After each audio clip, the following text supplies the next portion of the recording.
Class of 2016 recruiting-wise for the Huskers in the books, 10 offensive players, 10 defensive players, 1 specialist. Sean, your big takeaway from this group? Well, I like the balance, as you mentioned, the 10, 10, and 1 when you look at the numbers, but just what Nebraska did, number one, Andy, in that 500-mile radius, getting some key guys, winning the Matt Farniak battle, keeping John Raridan locked up. You're talking about number one players in states like South Dakota and Iowa, and then getting a quarterback like Patrick O'Brien. I thought that was key.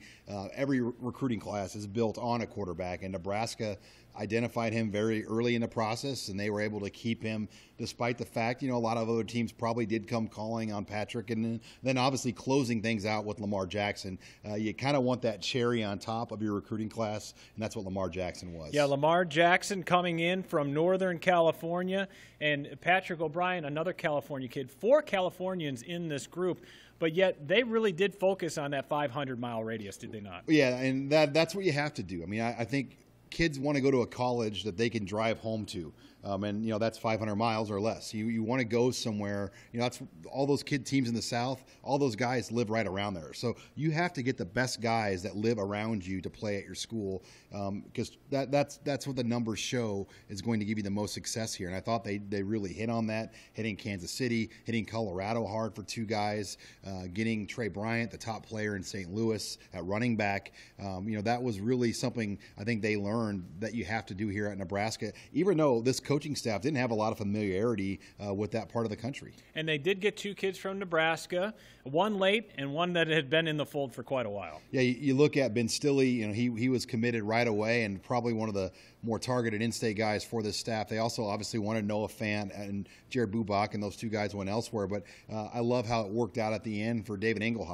6'4", 235 pounds. You heard Mike Riley say he ran in the 4.5s at Nebraska's camp. I mean, he's just a big athletic body that could play defense, offense. I mean, he could play a lot of different areas, whether it's tight end, H-back, even defensive end or linebacker. So I think the options he gives you, he'll start out at tight end, but he was a really, I think, good guy to add late.